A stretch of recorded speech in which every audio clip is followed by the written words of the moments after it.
Well, hello. This is Ann Reynolds, and I'm the owner of Wine Compliance Alliance here in the unseasonably cool Napa Valley. And this is kind of a first for me. I have interviewed folks in the wine biz over the years, but never in video style. So I am talking to Jim Duane, and he and I have been connected. We were originally connected via Jim's very popular um, podcast, Inside Winemaking. So he and I were connected originally 2012. I was guest discussing my wine label book, which was fun. And then Jim offered me the opportunity a few years later, 2017, to solo host another podcast episode on his podcast. And then since then, or more or less since then, my business has been an advertiser, Wine Compliance Alliance, on his podcast. So we've kept in touch. So I just was inspired the last time we connected about that to turn the tables on Jim and interview him. So here we are. So thanks for being here, Jim. You bet. Good morning. I'm happy to be here. I'm usually the one asking the questions, but it's always fun to turn the tables, and I'm looking forward to what we're going to talk about today. Yeah, yeah, I think it's good for your brain to switch it around. um, did a little bit a little bit more research, refreshing my memory, and a little bit more research on your background, which I had not known previously to prep for this interview. Um, so you're originally from Utah. You landed in Napa in 2004. Mhm. And you've been had a couple or so jobs at different Napa wineries, and then since 2011, you've been the winemaker at CV in St. Helena. Yep, Yeah, just had my 15th anniversary here at CV, that's so right. we're coming up on Harvest 16, so Yeah, kind of an old timer at this point. yeah, exactly. Yeah, you're a vet. You're a vet. You've got a number of stories, but that's always interesting to me. It's just people's stories. Hmm. So, specific to our world, that much more so, because we all have our paths for how we made our way. So I was curious. So why, coming in from Utah, why Napa? Yeah, I mean, I kind of see maybe not specifically Napa, but California as the promised land. I grew up in Utah. Um, wasn't Mormon, wasn't part of sort of that culture. My parents were imports from the East Coast, and kind of figured out when I was young, actually, kind of towards the tail end of high school, that I wanted to work in wine. It's kind of a funny confluence of trying to get beer when I was in high school in Utah, which was super hard. And my uncle helped me brew some beer at home because he was a home brewer. And I was very interested in the process. I think I pestered him with all sorts of questions. So he figured it would just be easier to teach me to make some beer, which we did. And it was fun. I kind of liked it. But I was just fascinated with fermentation. It just didn't make sense to me. It seemed like magic. And so I kind of wanted to dig into it a little bit more, other than just like the final product, which was, drinkable, but pretty rough. So I started making a little bit of wine from kits. Obviously, being in Utah, there wasn't a lot of access to grapes. And I remained fascinated with the process. And at some point, I thought, like, how can I go into this deeper? Can I learn more about this? Could this be a potential career? And when I was able to figure that out, there were kind of two things that clicked. One, I knew I had to leave Utah, and California was just the ultimate destination. That's where most of the grapes were. I didn't even Mhm. know about Napa at this point in time. And two, I was just really fascinated and excited about the ability to work outside and work with plants. I've always just been sort of quietly a plant nerd. I think about plants like way more than the average person would or ever should. So I've known that I needed to work, on my feet outside. I want to work with plants. And as a young guy, I was kind of struggling to figure out what that was going to look at. And then winemaking is kind of the one career path that brought it all together where I could work outside, work with plants, could have the seasonality Yeah. of winemaking, which beer doesn't Yeah. have. And I really do like Right. the seasonality. I like to work in the cave during the winter and outside during the summer and the spring. And once I figured out that you could do that as a person who didn't grow up in a wine growing area, then I Yeah. just thought, okay, I've got to ultimately get to California. So I ended up going to Gonzaga University up in Washington, working a little bit in wine there, which was cool. But I still knew that I needed to go to California. I wanted to come to University of California, Davis to study enology. And so after Mm-hmm. college, instead of going directly to California, because I was kind of burned out by school, I went and worked in New Zealand for a year, kind of to Mm-hmm. confirm that, like, just, ask myself, like, is this really what you want to do? And it was a resounding yes. I just loved all of the work. It was tough. It was, hard work working in vineyards. And it's Mm-hmm. very interesting going from like a biochem class in one semester to 6 months later, just hauling rocks out of a vineyard. It was a very different sort of life path, but I loved it. So then after New Zealand, I came to California, did a couple of years at UC Davis, got my master's degree.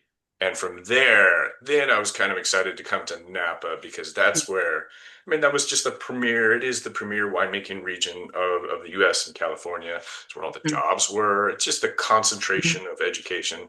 So Yeah. my wife and I moved here in 2004 and never looked back. We love Napa. Well, that's great. I mean, that's I guess was we were talking before we started the recording here. I always like to hear about people's histories. And yeah, the fact that you well, somewhat anyway, kind of got feet wet as it were, doing some various kinds of work, vineyard, what have you, before you, completed the education part of it. Yeah, I think I was really you worried that this was like a fantasy, right? That this was maybe just all in my head. And then once I got into the career, the job, I wouldn't love it. But from day one, like even the hard stuff, Mhm. I just Yeah. love it. It suits my personality. Yeah. Yeah. I mean, because yeah, truly as a actual, physical winemaker, you are. It is physical, not versus, the term desk winemaker. I mean, I think it's safe to say the majority of winemakers out there across the globe are physical. They're out there in the cellar, they're out there in the vineyard, they're out there, you know, doing a certain amount of work and getting sticky and all that kind of thing versus Oh, sticky. You mentioned the sticky is perhaps my least favorite part about wine, which is very apropos right now at the it's a sticky mid-August. season. Because we're bringing in grape samples now and processing samples. We haven't picked anything yet, but like the sugar and the stickiness, I just mopped my floor yesterday. Like it has begun to encroach upon my life, which it will every year. Yes, it Uh, does. Not looking Yeah. forward to when I get in my Yeah. car and my steering wheel is sticky because I just can't That's right. That's get right. all the sugar off my body. But that's just That's part of the part of the plan. glamour. Hmm. But come on, but you can't beat those aromas. I do love The the aromas of harvest are, oh, my yeah. favorite day of work every year. It's a different date. You never know the exact day, but Mhm. it's shortly after you pick your first grapes. For me here at CV, it's usually Chardonnay. And you come into the winery, you open doors in the morning, and you can smell for the first time the fermentation, the fruitiness, and then it's just something in your blood. Like, okay, now Yeah. it's real. Let's go. Like this is Yeah. a Yeah. turning point, an inflection point in the season. We're going to Right. go from Exactly. focusing on grapevines to really focusing on grapes themselves in the winery. Mm-hmm. Mm-hmm. And the fermentation, exactly. And yeah, and it's renewed every year. So, yeah, you mentioned earlier that you were in New Zealand for a period. That's another thing that we have in common.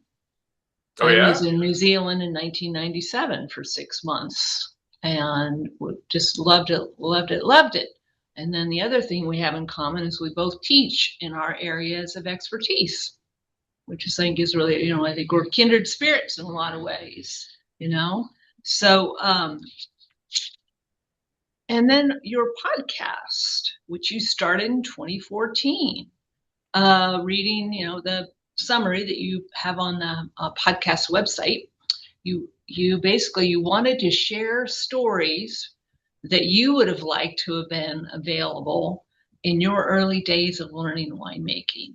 And as I view through the long, long history of all the interviews you've done, you cover what I come to just term the real folk in the winery world, meaning a lot of the folk who are never, they're never to rarely going to be in the stories about the wine industry people, the whatever bigger names, which is a huge appeal to me, because having worked at wineries and such, and being a local here, I mean, I know there's just throngs of folks out there in the winery world who are doing the day-to-day stuff or doing the grunt work and, making this, product that has a Napa Valley name on it. So I just thought that was really, really a neat aspect about your podcast. I like operators. That's who I want to talk to. I want to talk to people who are making decisions, who are doing the work. Yep. I'm just less attracted to the glamour and sales and marketing.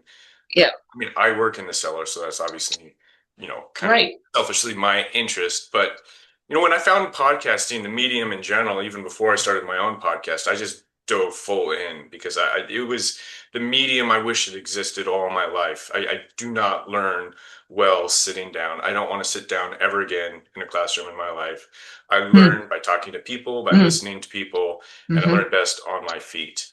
And so podcasts just out of nowhere, kind of. I got into it in 2012.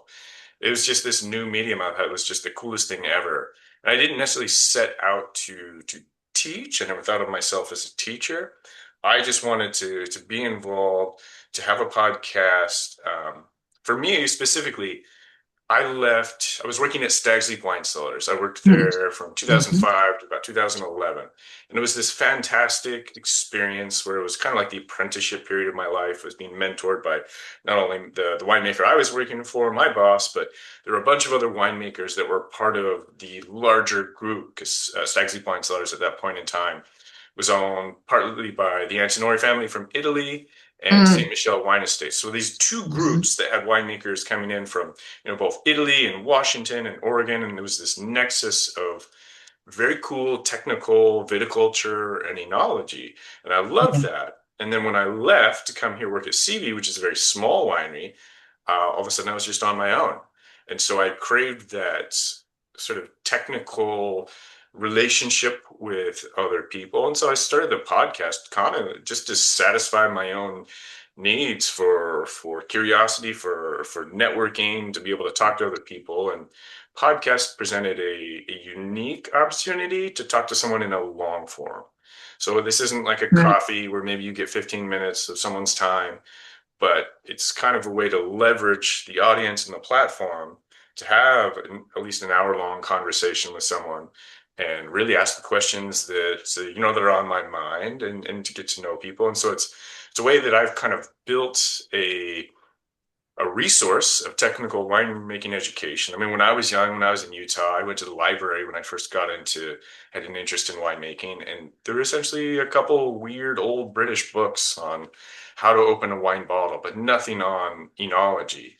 And so I want to build that resource for people who are outside of California or outside of any sort of wine growing region in the world to be able to learn winemaking. And it's very cool. Podcasts are my favorite because they're free, they're on demand, and they're evergreen, which are like just the three most important characteristics of the media itself. Yeah. Yeah. And especially for yourself sharing about, specific to, your training offerings, which I think are really cool. Well, again, I can directly relate to this. Your trainings because you've done it, you've been there. So I can't think of off the top of my head, not that I've necessarily looked for them, but the winemaking or enology books, for example, the only one that I remember, and I actually have it on my shelf at home, is by what was it? A couple of professors from Fresno State. Which I would have picked up in like the 90s. Right. Kind of thing. I had read those books in school when I was in UC Davis, Yeah. very, very Yeah, technical but books. yeah, exactly. They're very, as it not surprisingly, yeah, they're Hmm. very Sure, academic, sure.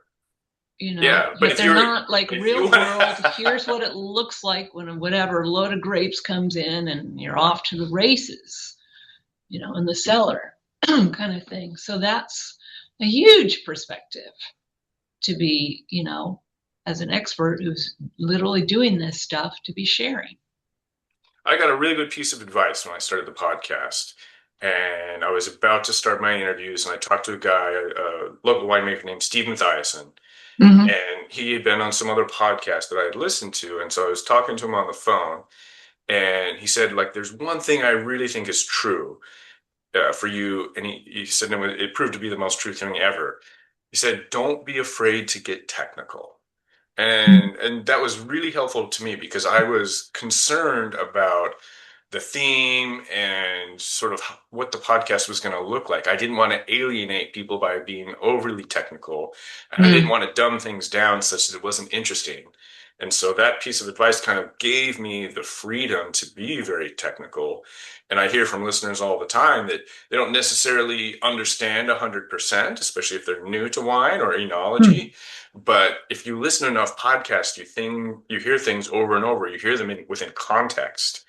Mm-hmm. And I really try when someone, a guest of mine, says something technical. I try to, sometimes pause and say, okay, this is that, just to reiterate, I know you Mm-hmm. know this, but just in case someone wouldn't know, like some very Mm-hmm. obscure idea, Mm-hmm. try to explain it a little bit. And Yeah. so over time, if people listen to a few episodes, you do have that ability to learn the technical stuff. And so that's been kind of my specific lane. There's lots of wine, podcast about wine, the world of wine, wine education, where I'm very Mm-hmm. nichey, kind of more in Mm-hmm. the technical winemaking. That's Mm-hmm. kind of my little lane.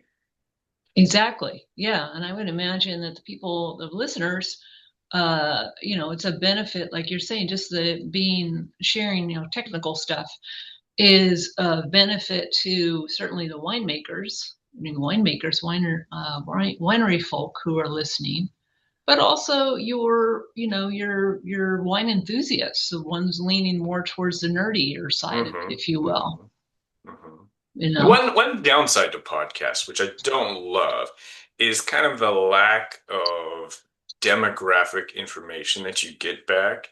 The Yeah. main metrics for podcasts are downloads, the number of downloads. Oh, so not your demographic. Right. And I Ah. mean, Apple Mm. gives you a little bit of demographic stuff, sort of male versus female, and some like Yeah, yeah. geographic information, but I Hmm. unfortunately don't know as much about my audience as I was like to. So I've Mm-hmm. started an email list, and when someone Mm. signs up for my email list, I send them a welcome email and some PDFs that are sort of interesting and goofy and funny, and then ask them a question: where did you find out about the podcast? Just to try and elicit that Yeah. data.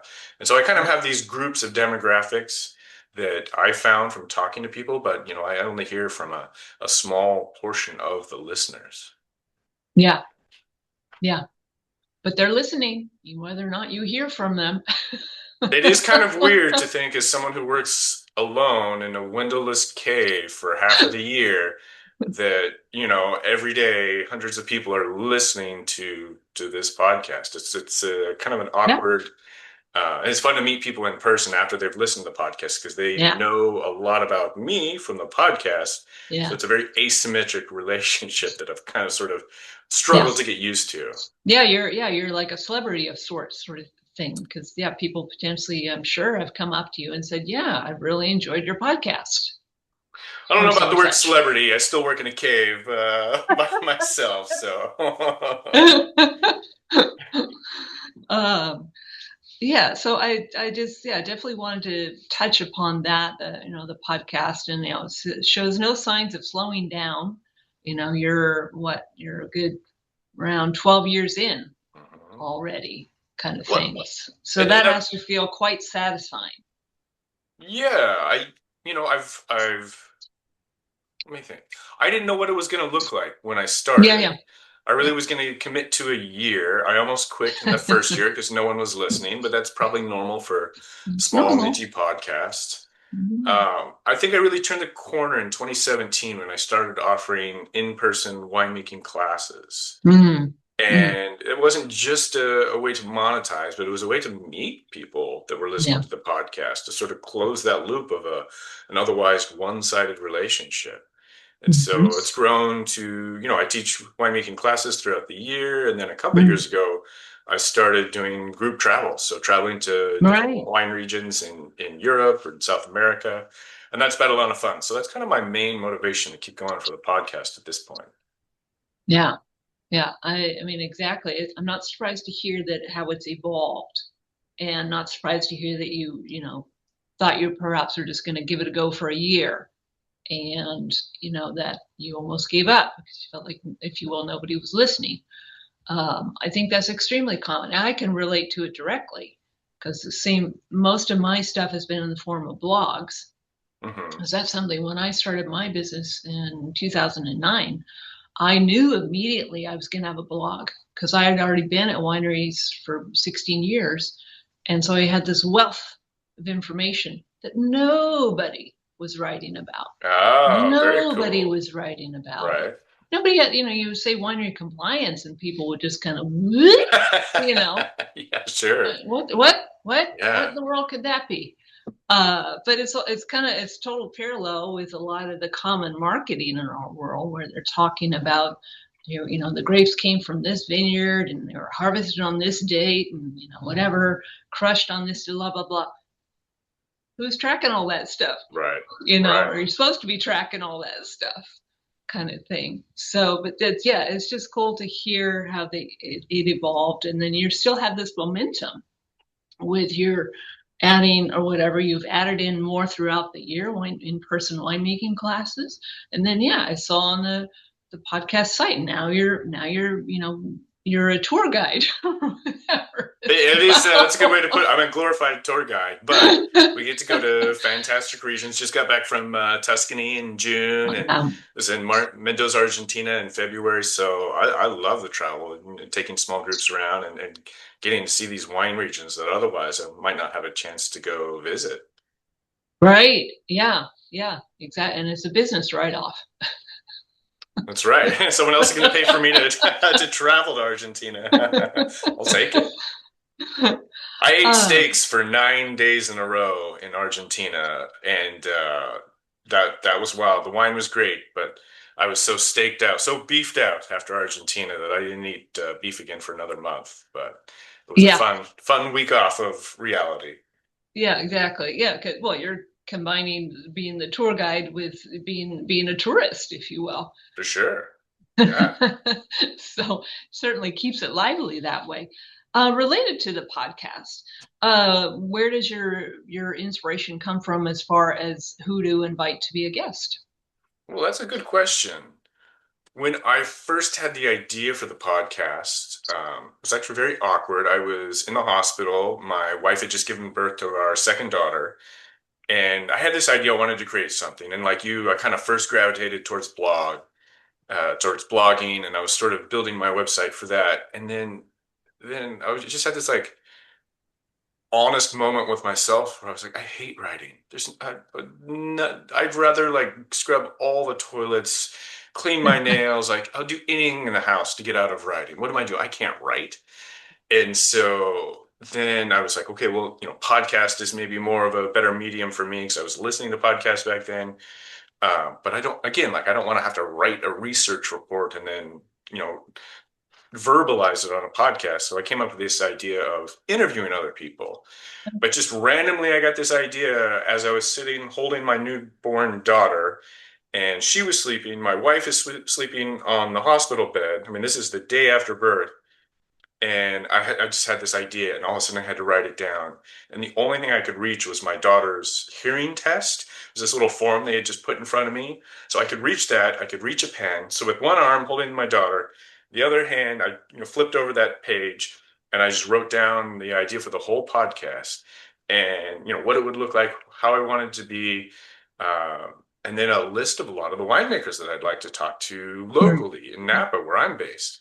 And so it just started off with that. I was like, okay, I'll go talk to my friends, make it easy in the beginning, not try and like go talk to, the most famous winemakers right away, but like kind of hone the craft a little bit because interviewing is its own skill. And so I started just Hmm. talking Yeah. to some of my friends that are winemakers. And from there, I started reaching out to people that I didn't know. And at some point, then PR companies start sending me pitches, trying to get their, wine operator, winemaker, wine owner on the podcast. So today I get a lot of pitches. Most of them aren't kind of appropriate for my show because I want the technical people, I want the winemakers. But I love the freedom of being able to talk to whomever I want to talk to. And it's not just winemakers, it's grape Hmm. growers. Hmm. I've gone to talk Yeah. to, Yeah. coopers who are making oak Yeah. barrels. I've talked to people in Yeah. You've laboratories, covered the gamut. some professors at universities, UC Hmm. Davis and Hmm. Washington Yeah. State.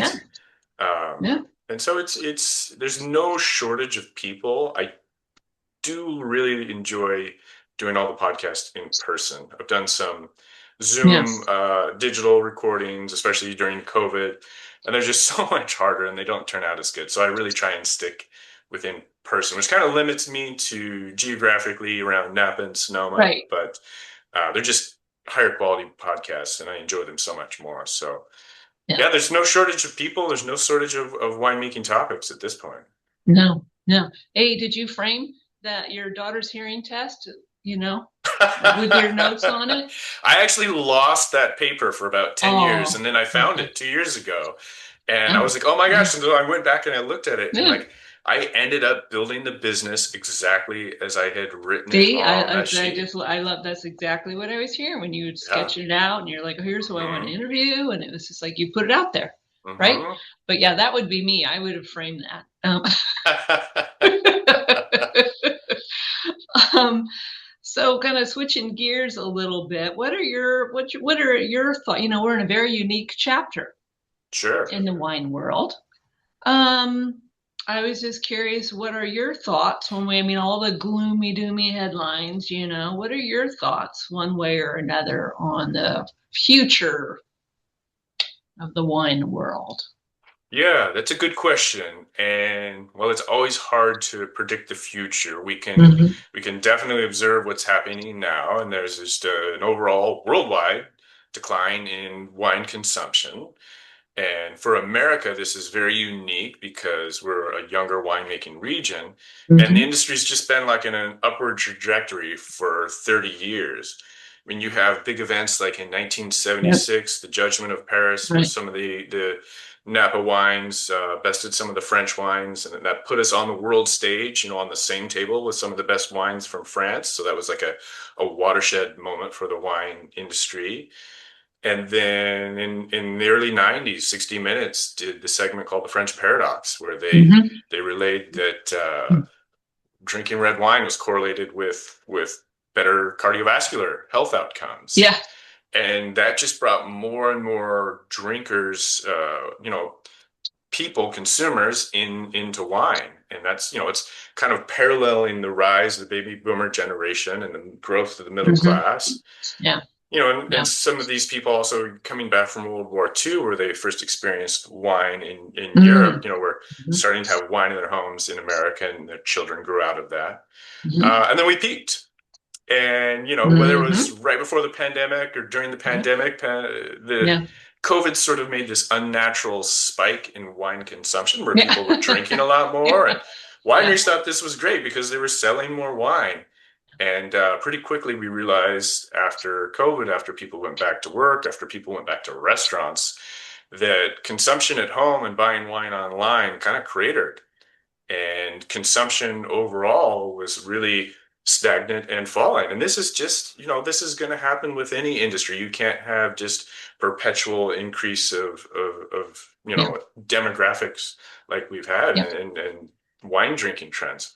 And so now Yeah. we're having to struggle with like an industry that's not only plateaued, but it is in decline. And Yeah. it's tough. And I have some very unpopular beliefs on this that people don't like to hear, but the hard part is in the next few years, the wine industry is going to have to shrink. There's a lot of people, it's not that it has to shrink, it's going to shrink with less demand and an oversupply. Hmm. Um, Yep. finances just aren't going to be able to keep up with that. So unfortunately, a lot of people are going to go out of business. If you look at the number of brands, new wine brands Yeah. over the past 10 years, it's basically doubled. And that Yeah. was just Yeah. unsustainable growth. Yeah. And Mm-mm. so there's going to be a new reality. I have the very strong belief that this is not a cyclical downturn, but this is structural, meaning, Mm-hmm. there's Mm-hmm. a Yeah. cultural shift. People have Yeah. realized it's been very popular in the news that, wine is not actually good for your health. I think that narrative has ended and the wine industry needs to take a new tack. I do think there is a tack to be taken in that like wine is still a very social beverage. It brings people together, and that is strongly Mm-hmm. correlated to a lot of positive health outcomes and longevity outcomes. People that are spending more time together, kind of the inverse of the loneliness Mm-hmm. issue. And so the wine industry has still some like marketing ability, but it's all changing. And I was asked by a wine industry survey what I think it's going to look like in 10 years. And I was like, it's going to be pretty tough. It's going to be a smaller industry. I don't know exactly what it's going to look like. I don't know how much people are going to choose premium wine over cheaper wines. Well, that is yet to Mm-hmm. be seen, but to the argument that this is, if someone was to say this is a cyclical downturn, I then ask the question of like, what would it take for the industry to come back, to come out of that downturn? And it's Mm-hmm. going to take something cultural, and that's not just America, that's worldwide. And I don't see that happening. So Mm-hmm. we're going to Yeah. see how things go. There Yeah. will people will always drink wine. Yep. People will always get Oh yeah. together and have it with Yep. food. We'll have it in restaurants. They will cook with it, Yeah. and have it at home with their own meals, their own gatherings. And so wine has a unique role culturally, which is very Mm-hmm. cool. And it's cool to Mm-hmm. see that Americans that do drink, because it's not everyone, but Americans that do drink have embraced wine in their house as part of meals. And it's a very Mm-hmm. normalized cultural thing. It's not just European anymore. Right. Exactly. Yeah. Yeah. It is. Yeah, it is a very interesting time. I see myself, as in a large degree a spectator of it. Obviously, I'm in the industry. Yeah, I like you were commenting earlier about the long, period of which is I know whenever it was recently, I would have come across more than one article that were basically sharing the same kind of theme related to it. Is that basically the industry is finally hitting a very, very long overdue course correction. Mhm. Because you're right, I think it basically became handicapped. It had way too long of a quote good period, and that's so. Yes, we're just at that point. Yeah, there is a decline. There will continue to be a decline. There will be a thinning of the herd. But the majority of wine businesses, wineries in this country are quite small, Right. quite small. It's just like kind of like we were talking about earlier with the folks on your podcast, like like I call the real folk. You never reading stories or seeing headlines. The majority in the headlines are the big, big, big guys. And I honestly, at the end of the day, I don't feel bad for them with their thinning.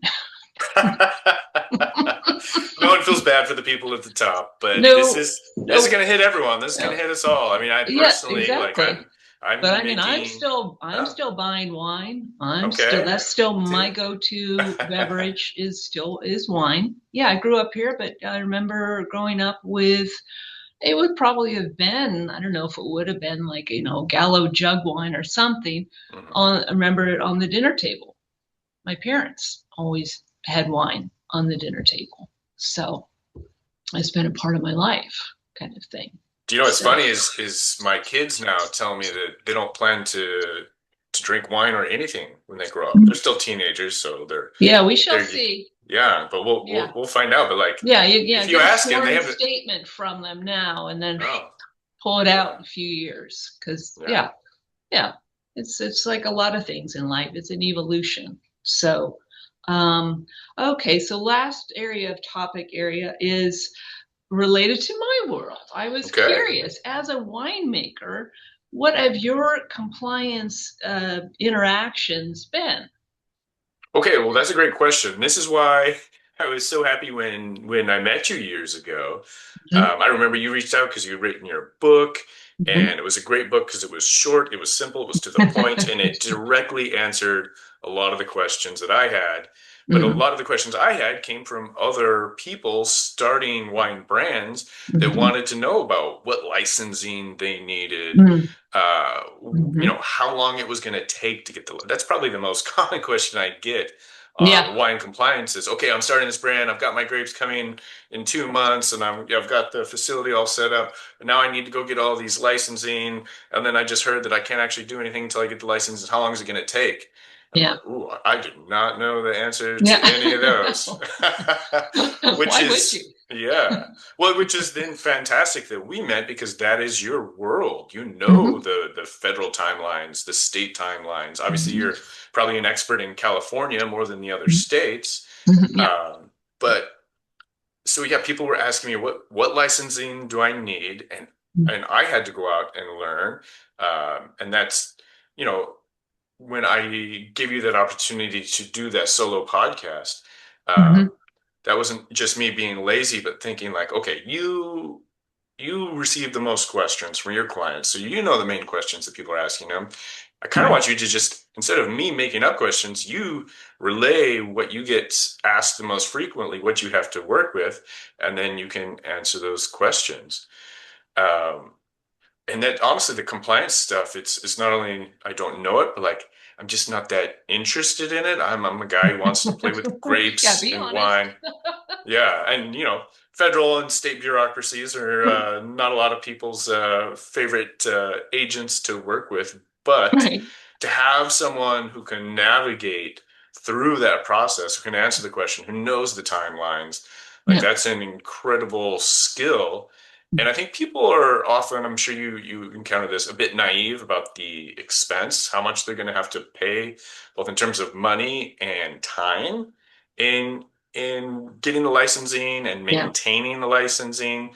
No one wants to think about that. That's not the sexy part about when you're starting a No. wine business. Yeah. But there is significant expenses because it's a lot of work. And I think, what you do in offering, your guidance, your sort of client relationships and getting people through this, it's incredibly important. I mean, obviously, you don't have your licensing, you're not going to be making and selling wine. It's at that point, you're Yep. just a home winemaker, and you can't move Yep. You wine. can't sell it. Right, Yep. right. Hmm. And Yeah. and selling And you alcohol also without can't sell licensing. that wine later on that you made in your garage. We get that a lot. Like, Sorry. yeah, I've got this wine and now I need to get it into bond. You're like, I'm sorry, that's not how Sorry. this works. Sorry. Yeah. Do Yep. this, yeah, next year Yeah. you can start in bond. Yeah. I get to be the party pooper. hmm I mean, in those Uh, conversations sometimes.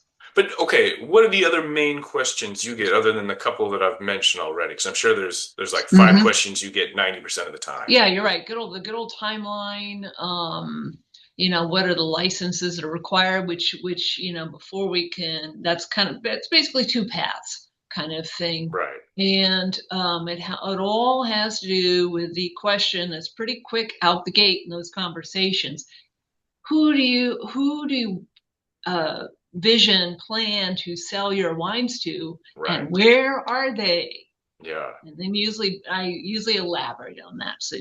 So it's your vision to be able to sell to people who live in states outside of California, the coveted DTC, right? It's the holy grail of our industry.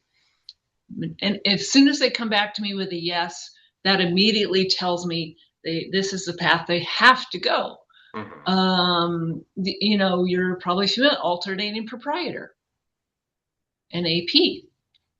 I mean, So isn't I think a lot of people are surprised when they ask you their first question and you come back with that question because they think, no, no, no, I just need to get my license and I'm not worried about selling yet. But that is the question that's you it. have Who do to you plan to answer. sell to, and where? I Right. mean, the other route is the 17 and 20, what we call a wine wholesaler, whatever, which works great if you're only selling California. hmm It's hmm great.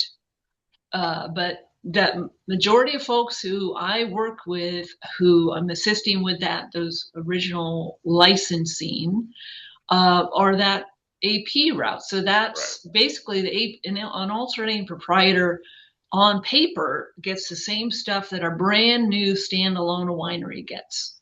But alternating proprietors don't go build their own winery or lease their own site. They approach existing winery and say, hey, can I work with you as an AP? And they share the space. That's the most common application type that I do. I think it's safe to say that's the most common type of wine business that continues to be applied for. They're APs, they're alternating proprietors, primarily because that's their business model. But that also means for them that they've got the same set of reports that a standalone winery making, 7 times the amount of wine that they do. So got the same set of federal reports for California agencies. So yeah, I kind of, give them that overall big picture of what they're looking at, timeline, how much is the application going to cost, what information we're going to need, um, and then it's a basic broad overview of what their reporting responsibilities will be once we're at the finish line. What are the So four? You mentioned four agencies in California. What are the four? California Alcoholic Beverage Control, Okay, ABC. ABC. That's who issues the licenses. So for winery type, which again always includes APs, is the type O2. So CD has an O2 Mhm. license called a wine grower, which I always find very entertaining. Really, you're growing wine out there in the field? Little bottles are popping up from the soil. That's fun. So California ABC, then the California CDTFA, California Department of Tax and Fee.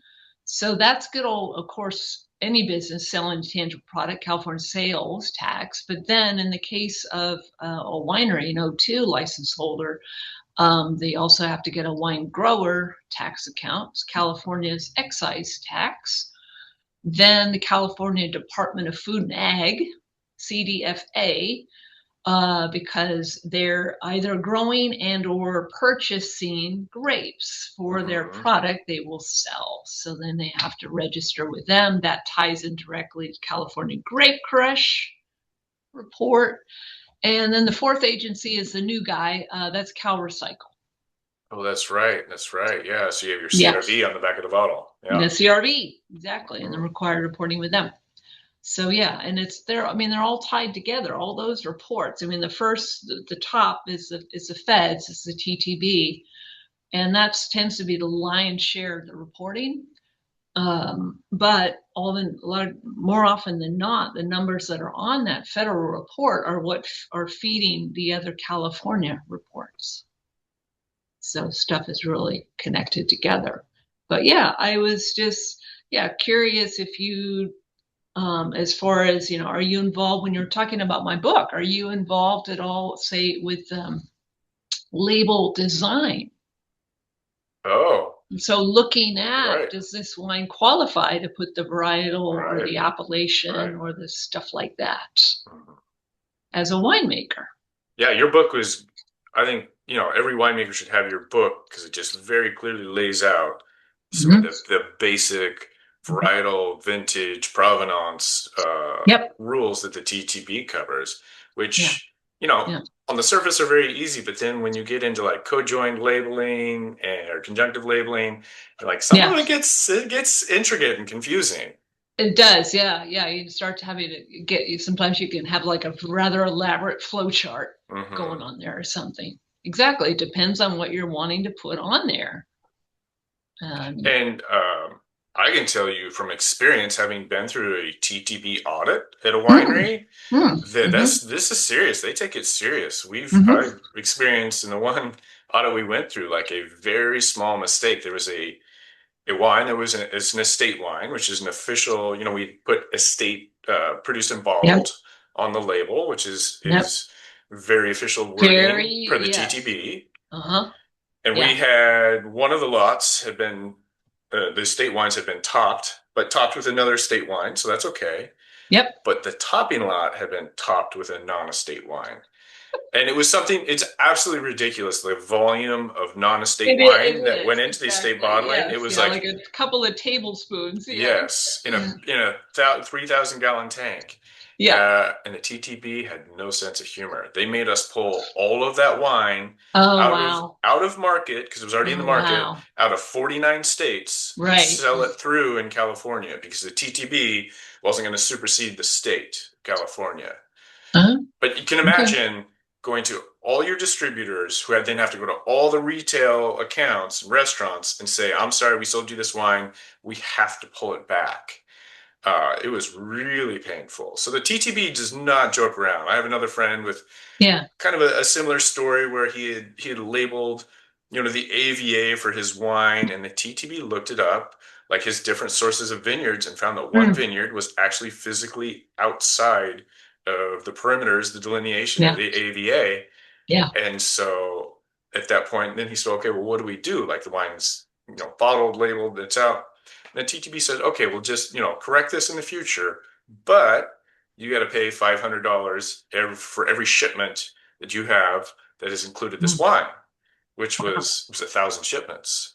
And so Yeah. the winery went back to the TTB and Wow. said, like, we're bankrupt, like we can't pay this. And Yeah. so then there was a negotiation. And I don't know Yeah. what the settled final fee was, but it was Yeah. painful. Yeah. Yeah.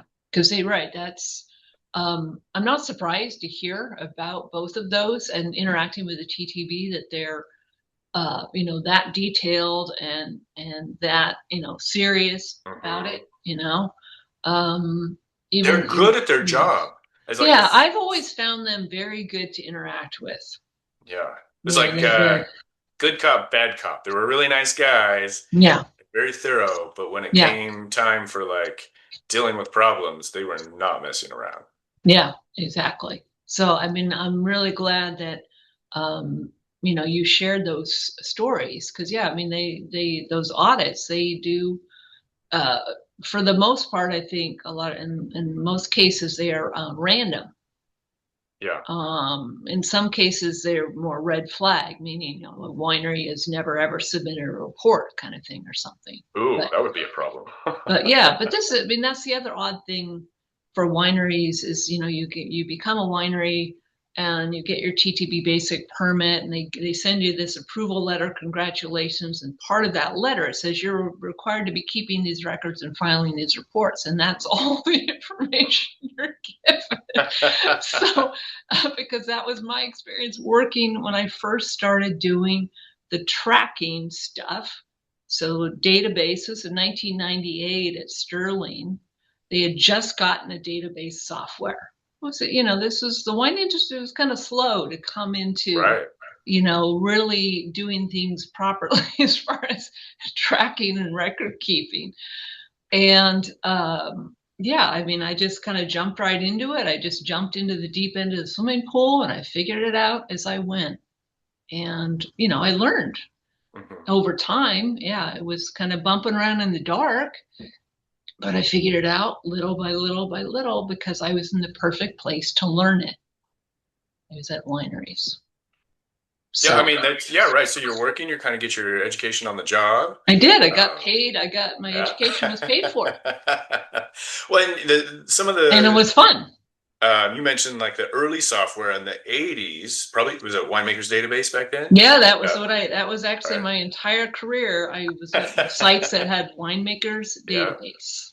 Yeah, Yeah. there's a proliferation of different softwares now, Hmm. but these are Yeah. great. They become very technical, like very Hmm. helpful. So now Hmm. when I have to fill out my inventory report, Mm. I call it the 1720, but I know it's not 1720 anymore. Oh, you mean the 5120? Yes, Yes, yes, it's thank no you. longer the 702. 702, right? It's not Most 702. folks still cling to that. Yeah, yeah, Yeah. yeah. You're sort of aging yourself when you call it 702 at this point. Yeah, yeah, that's what he said. It hasn't been 702 for like 30 plus years, people. Let it go. But I love my software because I just hit a button, Yep. generate a report, put in the time frame, and like it takes in all of my data for, Yeah. the inventory, the losses, the movements, the shifting Yeah. between tax classes. Yep. And I'm sure you encounter a lot of confusion post the Mhm. 2017 Trump tax Oh, right. Yeah, yeah. laws where there's Yes. no Yeah. longer differential tax between above and below 14% alcohol production. Right. Right. Yeah. Change the cutoff, change the tax cost cutoff, and then it just changed the whole. It was a completely different law Hmm. since 2018, much, much broader. But yeah, I mean, that's all. I'm fluent in TTB, Well, a lot of people get but confused because it the took me taxation. years to get there. It took Right, me years right. to get there to marry, okay, I understand winemaking and to Hmm. eventually merge it with their regs. Because Yeah. that's, like I said, that's the lion's share of it across, if you will, Do winemaking. you help people with different state licensing applications? Because that's kind of its own specialty. There you go. That's exactly it. I call the two legs. They're what my area is what I call wine production. Okay. So that's all the agencies we've just been talking about. And the second leg, which is, obviously a big chunk of it, is the wine shipping. Hmm. I don't go anywhere near that area. I don't like it. Yeah, right. That's dry and boring and tedious and frustrating. Hmm. I like my area. My area is, the stories of what are you guys doing? Right, You're right. bringing in grapes. Okay, and you're making a wine. What are you bringing in? Whatever. What are you doing? Hmm. That translates into the numbers. That translates into your labels. It's to me, it's meaty. Of course, it's what I did Yeah. for years and it was so much fun. Um, so yeah, it's the two chunks. And I still will be surprised when I see an office that offers that whole spectrum. I'd be Ah. like, really? To me, that's saying like Need you have to have like specialists. 5 PhDs or something. That's like I don't really feel like you can really be that deep of an expert in any of it kind of thing. So because yeah, I'm kind of unusual as a winery compliance consultant in that I just do the area that I just described, and I don't do the state shipping. I have like Right. 2 or 3 colleagues' offices that I refer folks to Yep. because pretty much all of my clients need them. Yeah. Yeah. You I mean, know, I know having worked with a small brand and developing a small brand, right? it's a major headache and it's so much work. It's so tedious that it's natural that you want to go out and find a Yeah, consultant, a specialist. yeah, and that one definitely the whole software area. Right. Yep, yeah, yeah. So.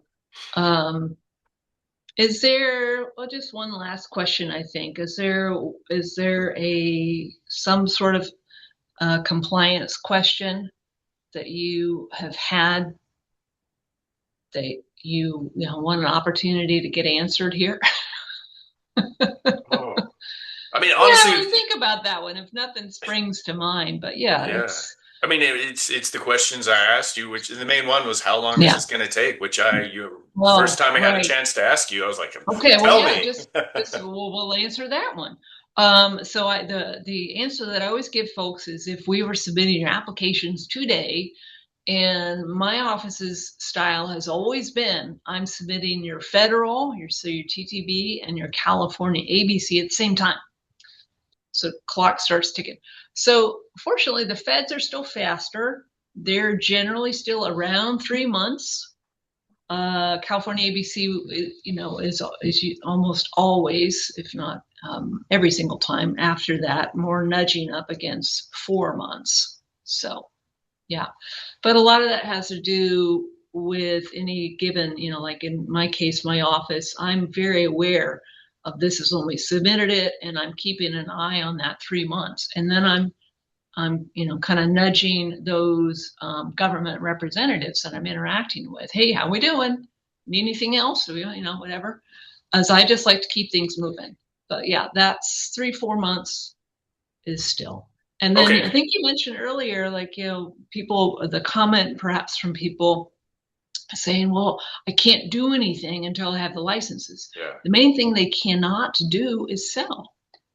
Ah, They okay. can still approach winery A and say, Yeah. hey, would you, whatever, bring in my grapes or bottle some wine for me or whatever, because it's being done under that winery's license.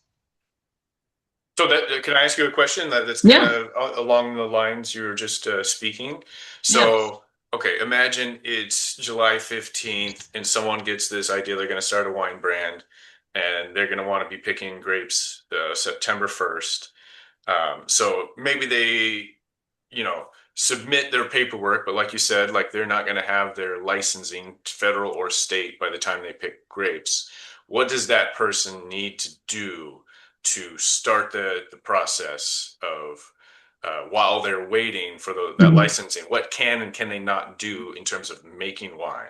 Mhm. Well, that is essentially if they find a winery that will work with them, receiving those grapes and go through fermentation and what have you.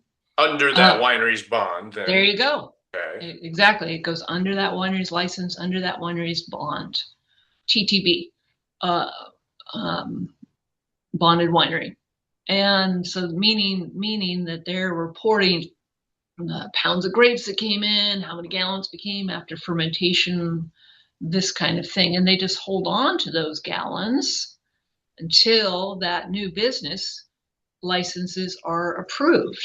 And depending on which type they are, then say, for example, if they're becoming an AP at that winery, then potentially those gallons get transferred bond to bond to their records because Okay. each like say a given winery site, you've got the owner of the winery and then maybe they've got 10 APs. Hmm. Each of those 10 APs is filing its own TTB reports. Right. Nothing to do with what the winery, the Hmm. host winery is doing. Okay. So, because they're each seen as individual wineries responsible for their own records, their own label approvals, their own exit, the whole smash. They have their own accountability then You for got it. And they're the ones. So, if speaking of the TTB audits, if, one of those 10 APs has never ever been filing any of the required reports of the TTB, they can be selected for an mm, audit, okay. which Okay. potentially means they come out to that winery site to Right. look at the records, but they're not auditing, the owner of the winery. They're auditing the individual AP. Yeah. So Okay. that's something I think a lot of times is missing too, is just the explanation, which, like I said, my office is providing if I'm working with somebody that Hmm. way. Just so you Hmm. know, you're responsible for all these reports, not the owner of the winery, you. Do So, you provide to your clients a list of things that they need to do? And I'm thinking specifically of one thing here, and that's fill heights, fill checks. I work with a mm, number of people that when they come to bottling, I said, okay, tell me your procedure for your, checking your fill levels. And they say, what? what? And I'm like, oh, you have to do this. The TTB will ask you for this in audit, and if you don't have it, it's Yeah, big trouble.